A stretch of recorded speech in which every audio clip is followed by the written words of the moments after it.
Hello viewers, welcome back to my channel. तो चलिए कहानी आगे बढ़ाते हैं। पिछले पार्ट में हमने देखा था कि जान इबो को अपने हॉस्पिटल के बारे में बता रहा था। अब आगे इबो ने कहा, अच्छा, तो तुम्हारे कहने का मतलब है कि तुम्हारे इलाज का सारा खर्च मिस्टर योहान ने उठाया। तुम मुझे बता सकते हो कि उनका पूरा नाम क्या है?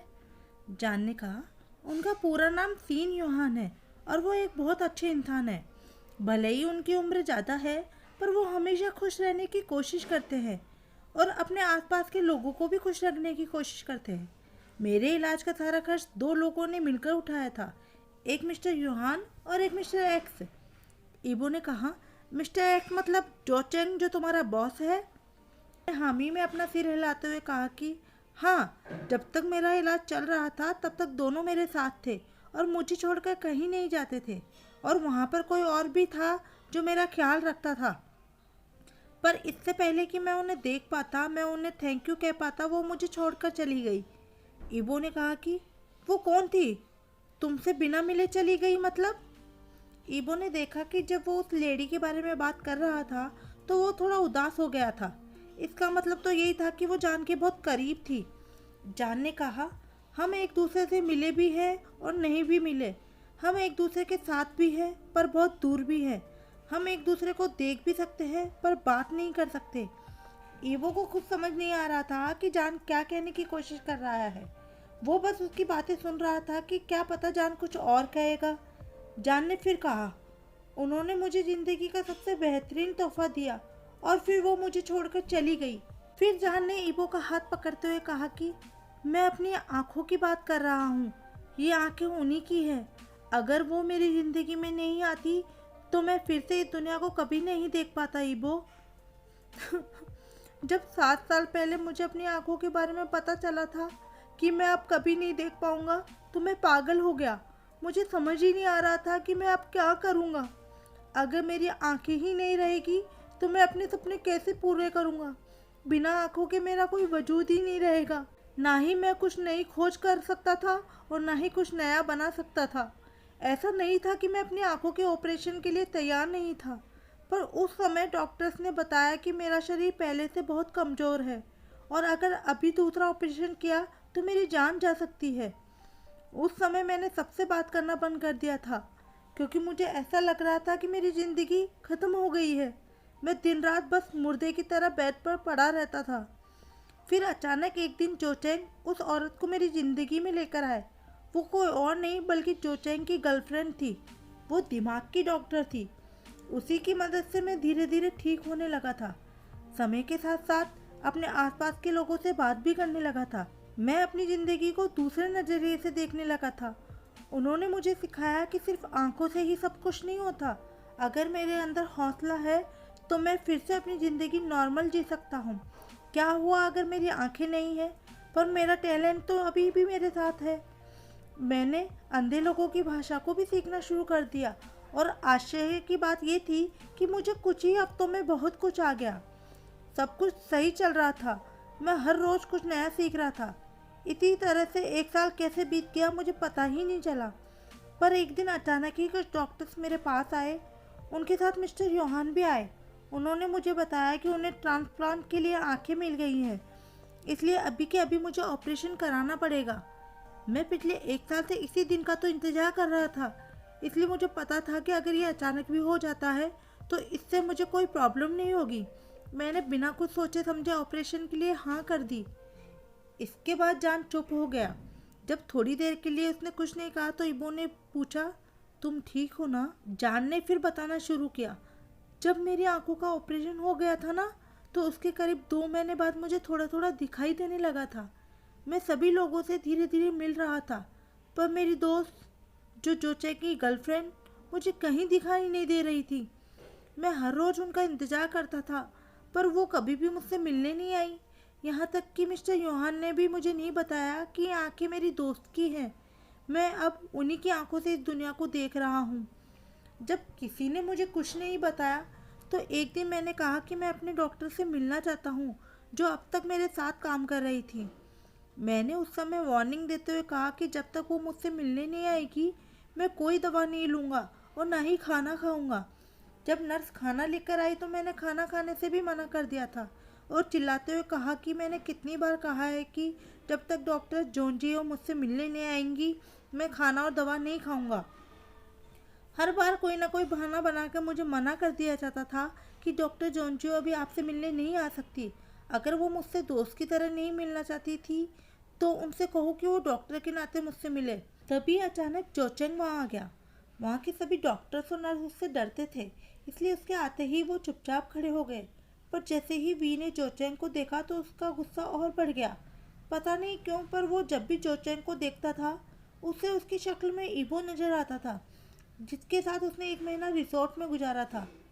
पिछले 1 साल में जोचेंग और वी ने एक दूसरे से ज़्यादा बात नहीं की थी।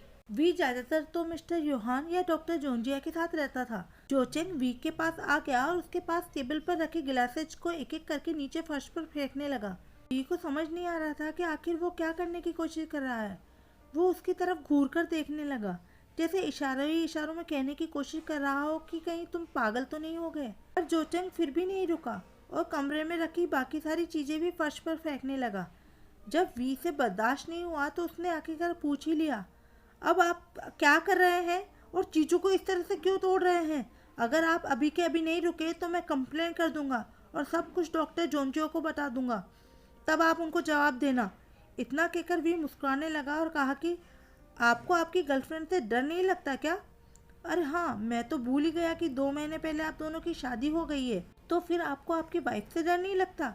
और जब उनको पता चलेगा कि आप मेरे कमरे में आकर ये सब कर रहे हैं तो क्या होगा? जोचेंग ने गुस्से में कहा, मैं जो कुछ भी कर रहा हूँ वो उसे लाइव देख रही है। ये सुनकर वी चौंक गया। उसने पूछा, कैसे? वो किसी दूसरे रूम में बैठी हैं क्या? अगर वो यहाँ पर आई हुई है तो प्लीज़ उनसे बोलो मुझसे मिलने आए। जोचेंग ने कहा, वो किसी दूसरे कमरे में नहीं बैठी है और यहाँ पर कोई कैमरा भी नहीं है। को इस वक्त जोचेंग की बात समझ में नहीं आई, इसलिए उसने कहा कि आप कहना क्या चाहते हैं? इस पर जोचेंग ने कहा कि वो तुम्हारे शरीर के द्वारा मुझे देख रही है। अचानक ही कमरे में सन्नाटा फैल गया। वी इस बात को समझने की कोशिश कर रहा था। वो मन ही मन यही प्रार्थना कर रहा था कि कहीं कुछ बुरा ना हुआ हो, पर उसे मन ही मन डर भी लग रहा था। उसने कांपती हुई आवाज में कहा कि आप कहना क्या चाहते हैं? प्लीज मुझे पूरी बात बताइए। जोचेंग ने वी की आंखों में देखते हुए कहा कि मैं जो भी कुछ कहना चाहता हूँ वो बिल्कुल साफ है। तुम अभी जो भी कुछ देख पा रहे हो वो मेरी जोंजियो की आंखों की वजह से। मरने से पहले उसने इच्छा जाहिर की थी कि वो अपनी आंखें तुम्हें दान करना चाहती है, इसलिए अब तुम्हारे पास है उसकी आंखें। जोचेंग ये बातें इस तरह बता रहा था जैसे उसके दिल में कोई प्यार बचा ही नहीं है, जैसे उसके मन में कोई भावना ही नहीं बची। इतना सुनते ही वी ने अपना आपा खो दिया। उसने वहीं पर पड़े दवाइयों के बॉक्स को उठाया और उसे फर्श पर फेंकते हुए कहा कि तुम 1 नंबर के शैतान हो, तुम शैतान हो। इतना कहकर वो जोर जोर से रोने लगा। उसे रोता देख जोचेंग ने कहा कि तुम्हारे जैसे कमजोर लड़के के पास रोने के अलावा और हो भी क्या सकता है?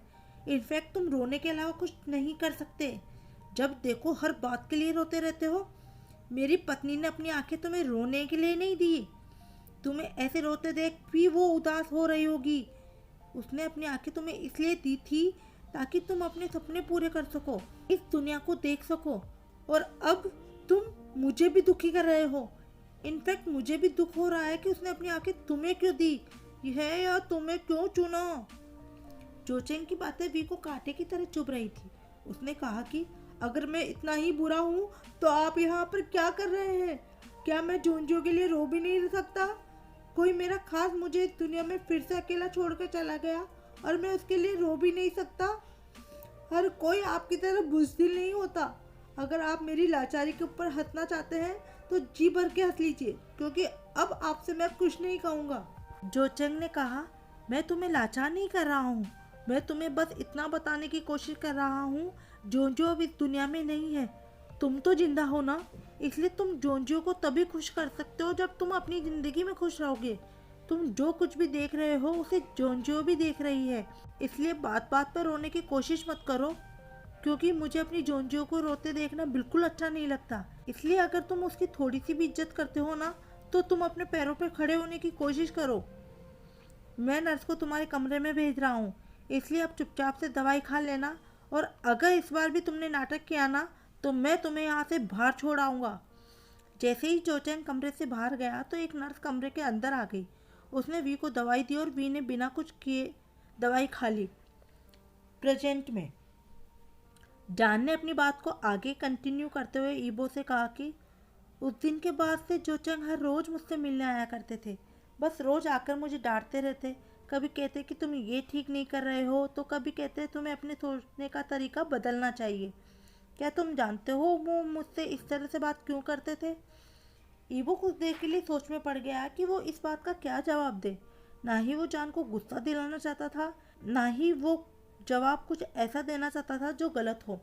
इसलिए उसने कहा कि मैं समझता हूँ कि जोचेंग तुमसे इस तरह से बात क्यों कर रहा था, क्योंकि वो तुम्हें वापस से ज़िंदगी के सफ़र में कुछ क्रिएटिव करते देखना चाहता था।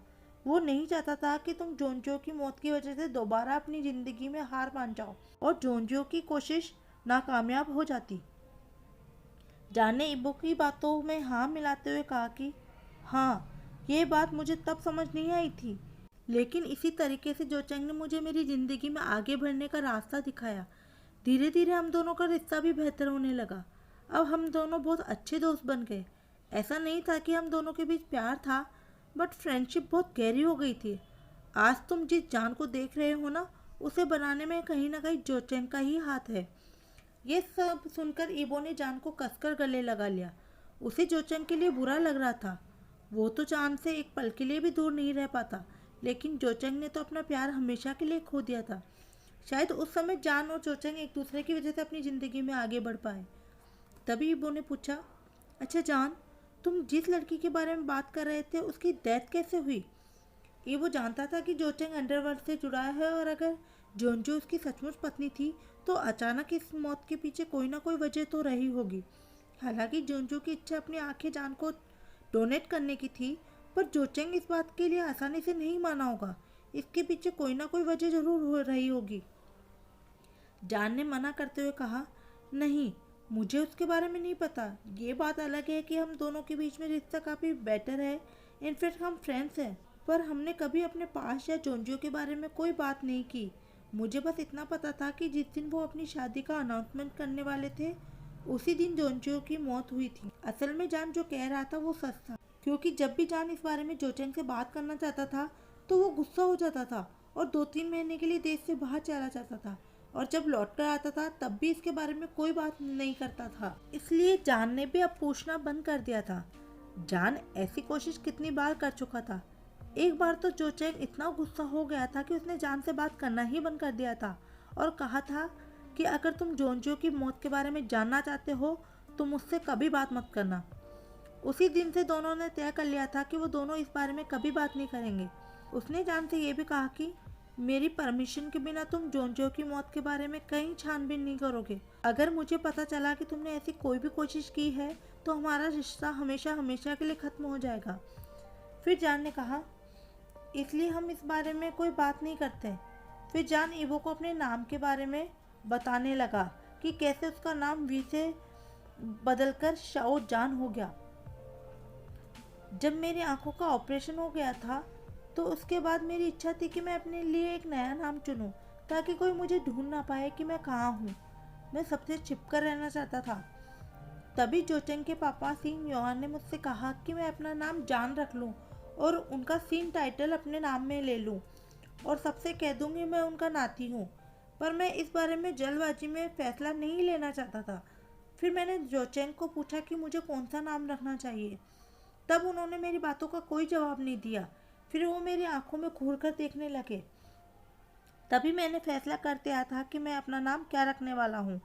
मैं किसी को भी दुखी नहीं करना चाहता था, इसलिए मैंने मिस्टर सीन से कहा कि मैं आपका नाम उनके द्वारा सुझाया गया जान ही रखूँगा, लेकिन अपना सरनेम शाओ रखूँगा, क्योंकि डॉक्टर जोंजियो का सरनेम शाओ था। इसलिए मैं उन्हें अपने साथ हमेशा रखना चाहता था। उस समय किसी ने भी मेरी बातों का विरोध नहीं किया था, बल्कि वो लोग मेरे डिसीजन से खुश थे। जब मैंने जोचेंग को बताया था कि मैंने अपना नाम शाओ जान रख लिया है तो उनके चेहरे की मुस्कुराहट और एक्साइटमेंट देखने लायक थी। मैंने उन्हें इस तरह मुस्कुराते हुए कभी नहीं देखा था। इन सारी बातों को सुनकर ईवो को थोड़ी जलन हो रही थी। उसने मन ही मन सोचा कि काश उस समय मैं वहाँ होता और जान की मदद करता। पर जान रिजॉर्ट से बाहर क्यों गया? उसने रिजॉर्ट को छोड़ा ही क्यों? ये वो अभी भी नहीं समझ पा रहा था। वहीं दूसरी तरफ उसके मन में ये चिंता चल रही थी कि आखिर क्यों एक अंडरवर्ल्ड डॉन जान के बारे में इतनी फिक्र करता है। क्यों सीन यौन उसे अपना नाम देना चाहते हैं। सबके पीछे कोई ना कोई वजह, कोई ना कोई राज जरूर होगा। तभी इबो अपने ख्यालों से बाहर आया और उसने जान से पूछा कि तुम फ्री में तो कोई मदद नहीं लेते, तो इसके बदले जरूर तुमने उन्हें कुछ ना कुछ तो दिया होगा ना। जान इबो की बात सुनकर अपने होठ चबाने लगा, जैसे वो इसका जवाब नहीं देना चाहता हो। जब उसने काफी देर तक कुछ नहीं कहा तो इबो ने कहा, क्या हुआ, तुम जवाब नहीं देना चाहते? इबो ने ये सब घुमा फिरा कर पूछा था क्योंकि वो डायरेक्टली पूछकर जान को हर्ट नहीं करना चाहता था और वो जानना चाहता था कि वो लोग जान के साथ इतने अच्छे से क्यों बिहेव करते हैं। जान ने कहा, नहीं, ऐसी बात नहीं है कि मैं जवाब नहीं देना चाहता, पर ये ठीक नहीं होगा, इसलिए किसी दिन मैं तुम्हें कुछ दिखाना चाहता हूँ। इतना कहकर जान मुस्कुराने लगा। वो मन ही मन सोचने लगा कि इससे बेहतर होगा कि मैं इबो को वो दिखाऊं जो मैंने मिस्टर सीन और जोचेंग के लिए किया था, तब शायद वो समझ पाएगा। इसी तरह कब एक हफ्ता बीत गया उन दोनों को पता ही नहीं चला। अब जान की आंखें भी पूरी तरह से ठीक हो गई थी। इस हफ्ते में दोनों ने एक दूसरे को अपने बारे में कुछ बातें भी बताई। इबो ने बताया कि कैसे उसने उसे ढूंढने के लिए अपने आदमी भेजे थे। ये सुनकर जान को दुख हो रहा था। वो दोनों तो ये भी नहीं जानते थे कि इन्होंने उस आदमी का क्या बिगाड़ा था जितने इनके साथ इतना बुरा किया। दोनों को 7 साल के लिए एक दूसरे से दूर होना पड़ा। दोनों के बीच ये हफ्ता बहुत खुशनुमा तरीके से बीता। दोनों को बाहरी दुनिया की कोई खबर ही नहीं थी। कुछ दिनों बाद शहर के सबसे फेमस एरिया में, जहाँ बड़ी बड़ी कंपनीज के ऑफिसेज थे, वहीं पर एक बिल्डिंग में अभी अभी एक नई कंपनी का आगमन हुआ था। उस कंपनी का नाम था रोबोटेक टेक्नोलॉजी। ये कंपनी ज़्यादा पुरानी नहीं है, पिछले 5 साल से मार्केट में काम कर रही है। कभी आईटी की फील्ड में ये नई नई खोज करती है, कभी नए और महंगे प्रोडक्ट बनाती है। वो उसी तरह के प्रोडक्ट बनाती है जैसे फिनिक्स एंटरप्राइजेज और वांग ग्रुप्स की आईटी कंपनी बनाती है। पिछले 5 सालों में इस कंपनी ने काफ़ी तरक्की कर ली थी और वो फिनिक्स एंटरप्राइजेज और वांग ग्रुप्स दोनों को टक्कर दे रही थी। इस कंपनी की कॉन्फ्रेंस रूम में एक आदमी बैठा था। उसने अपने चेहरे पर मास्क लगा रखा था। उसने अपने बालों की छोटी सी पॉनीटेल बना रखी थी। उसके कपड़ों को देखकर ऐसा लग रहा था जैसे उसे कपड़ों का बहुत शौक है। उसे देखकर कोई भी अंदाज़ा नहीं लगा सकता था कि वो किसी का दोस्त है या किसी का दुश्मन।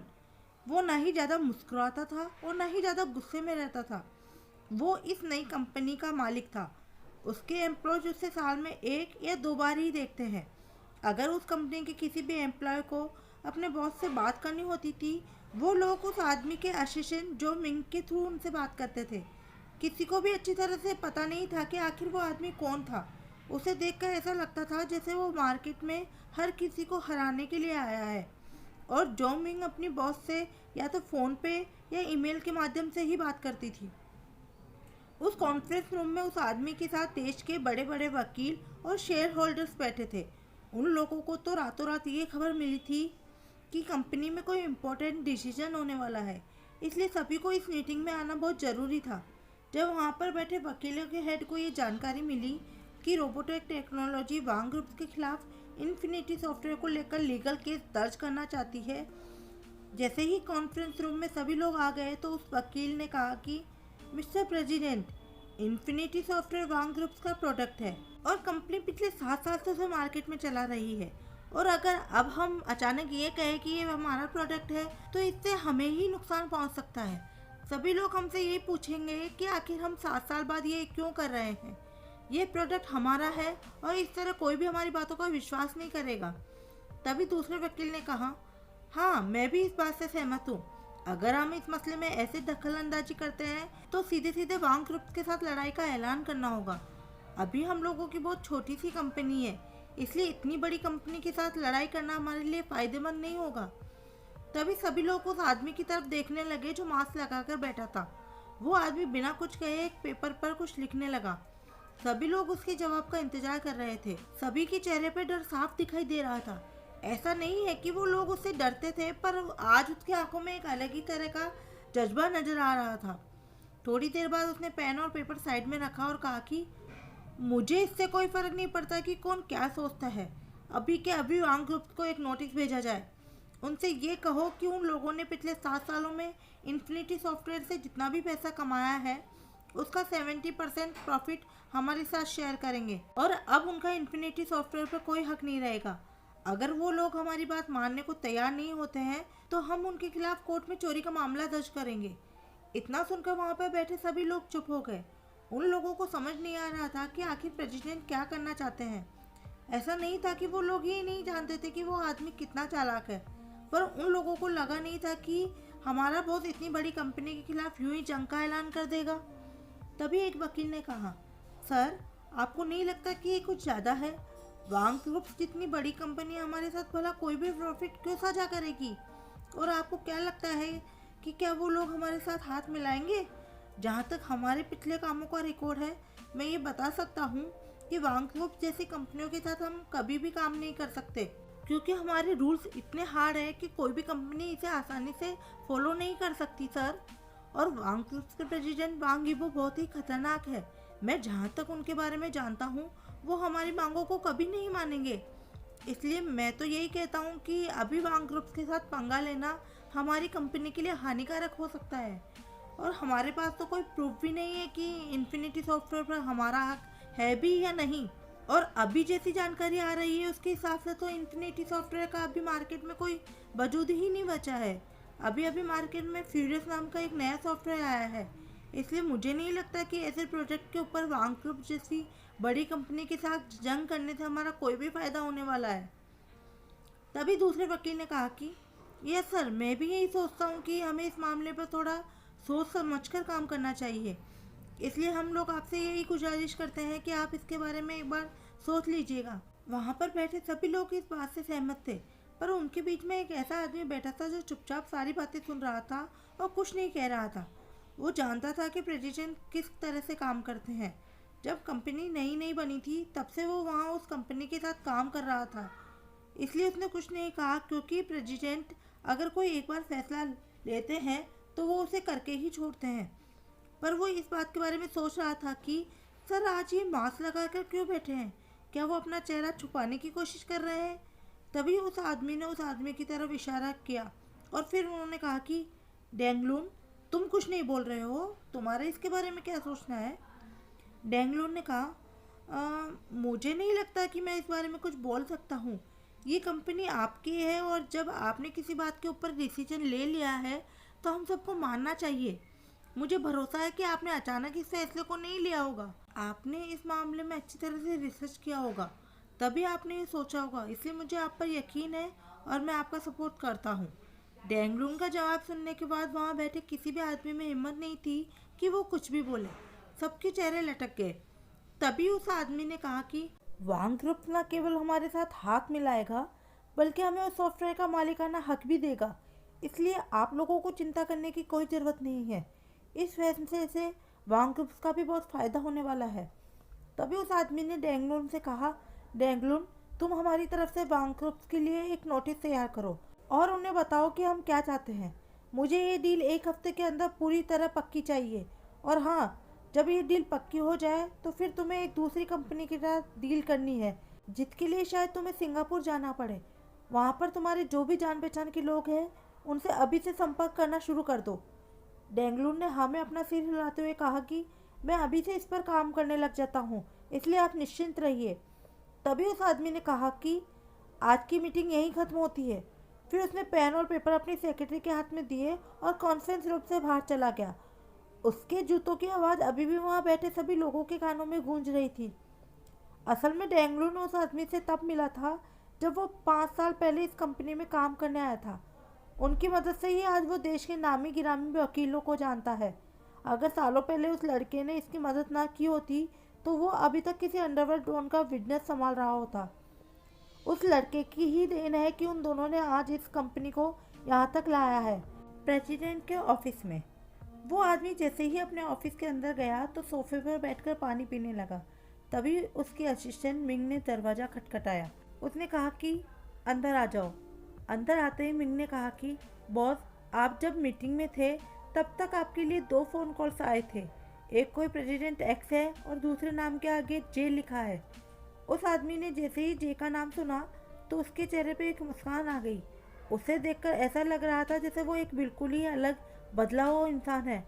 अभी अभी थोड़ी देर पहले वो अजीब तरह से बिहेव कर रहा था। अपने बॉस के चेहरे पे इस मुस्कान को देखकर मिंग भी सोचने लगे कि आखिर ये आदमी है कौन। मिंग की परवाह किए बगैर ही उस आदमी ने फ़ोन लिया और जे को फ़ोन लगा दिया। दूसरी तरफ से जे ने कहा, हे मेरी जान, क्या तुम मुझे मिस कर रहे थे? उसने हंसते हुए कहा, नहीं, मैं तुम्हें मिस क्यों करूँगा, अभी कुछ घंटे पहले ही तो मैं तुमसे मिला था। जे ने कहा, नहीं, यहाँ पर कुछ घंटे पहले की बात नहीं है। अगर सही कहूँ तो हम लोग 6 घंटे 30 मिनट पहले मिले थे और हर एक पल के साथ वो समय बढ़ता जा रहा है। उस आदमी ने मुस्कुराकर कहा कि हाँ बाबा हाँ, मैं तुम्हारा मतलब समझता हूँ कि तुम क्या कहना चाहते हो। मिंग बगल में खड़ी होकर मन ही मन सोच रही थी कि आज तक उसने जिस बॉस को हंसते नहीं देखा वो आज किसी से बात करके इतना मुस्कुरा रहे हैं। आखिर ये इंसान कौन है जो मेरे खड़ूस बॉस को भी हंसा सकता है? ऐसा तो तभी होता है या तो वो बहुत करीबी हो या फिर उनकी गर्लफ्रेंड। तभी उस आदमी ने फ़ोन पर कहा कि तुम थोड़ी देर के लिए होल्ड करो प्लीज़। फिर वो मिंग की तरफ मुड़ा और कहा कि मिंग, तुम अभी के लिए जा सकती हो। तुम 1 घंटे बाद वापस आना और हाँ, ऑफिस से जाने से पहले मैं तुमसे और डेंगलून से मिलना चाहूँगा, इसलिए तुम उसे भी बता देना। मिंग ने कहा कि ठीक है, मैं उन्हें भी बता दूंगी सर। इतना कहकर वह ऑफिस से बाहर चली गई। जैसे ही मिंग ऑफिस से बाहर गई तो उस आदमी ने अपना मास्क उतारकर टेबल पर रख दिया। फिर उसने कहा कि जो अभी तक तुम समय गिन रहे हो ना, इससे अच्छा होगा कि तुम जाकर अपनी मीटिंग में हिस्सा लो। मुझसे बिना मतलब की बात करके अपना टाइम मत वेस्ट करो। फिर वो अपना लैपटॉप खोलकर उसमें कुछ चीज़ें चेक करने लगा। तभी जे ने कहा कि यार, तुम जब देखो जब मुझे इग्नोर करते रहते हो। तुम्हें पता भी है कि अभी मेरा मन तुम्हें किस करने का कर रहा है। मैं अभी अपने ऑफिस से तुम्हारे ऑफिस की बिल्डिंग को देख रहा हूँ और मेरा मन कर रहा है कि मैं अभी के अभी वहाँ आ जाऊँ और तुम्हें वहाँ से भगा कर ले जाऊँ। जे की बातें सुनकर अचानक ही उस आदमी के चेहरे के एक्सप्रेशन चेंज हो गए। आज के लिए इतना ही फ्रेंड्स। एक्चुअली फ्रेंड्स, मैं आप लोगों से कुछ बातें करना चाहती हूँ। ये स्टोरी लंबी है मैं जानती हूँ, और लेकिन मैं वाकई आपसे कहना चाहती हूँ कि स्टोरी अच्छी है और मैंने इसे डिटेल में बताया है। मैंने इसमें हर किरदार की फीलिंग्स को थोड़ा विस्तार से समझाने की कोशिश की है। लेकिन अगर आप लोग चाहते हैं मैं इसे थोड़ा शॉर्ट में करूं तो प्लीज़ आप कमेंट करके बताइए। अब जैसे आगे के कुछ पार्ट्स में जान और ईबो की लव स्टोरी को आगे बढ़ाया गया है, तो आप क्या चाहते हैं कि मैं उसे शॉर्ट में करूं या मैं उसे मतलब स्किप ही कर दूं? क्योंकि आप अब ये तो जानते हैं कि जान और ईबो अब एक दूसरे से प्यार करते हैं, तो इनके थोड़े बहुत मोमेंट्स हैं जो मैं शॉर्ट में करूं या डिटेल्स में करूं या फिर मैं करूं ही नहीं, डायरेक्ट जो इस कहानी का बेस मेन पॉइंट है या जो थ्रिलर है, सस्पेंस है, उस पर आगे बढ़ूं। प्लीज़ दोस्तों, थोड़ा सा क्या है एक्चुअली आपके जो इन दिनों मेरे वीडियो को जो रिस्पॉन्स मिल रहा है उससे मुझे लग रहा है शायद कहीं ना कहीं आप लोगों को भी बोर हो रहा है या फिर मैं ढंग से एक्सप्लेन नहीं कर पा रही। तो आप प्लीज़ मुझे कमेंट करके बताइए कि मुझे कहानी को शॉर्ट में बताना चाहिए या जैसे मैं अभी इसको एक्सप्लेन कर रही हूँ मैं वैसे ही करती रहूँ। प्लीज़ दोस्तों, मुझे कमेंट करके ज़रूर बताइएगा, क्योंकि आपके फीडबैक से मैं इस चीज़ को सुधार सकती हूँ या बदल सकती हूँ। तो दोस्तों प्लीज़ मेरी रिक्वेस्ट है आपसे कि आप कमेंट करके मुझे बताइए, और अगर आज का वीडियो आपको पसंद आया हो तो लाइक कीजिए और अपने फ्रेंड्स के साथ अपने जितने भी हैं उन्हें शेयर कर दीजिए। Keep supporting me.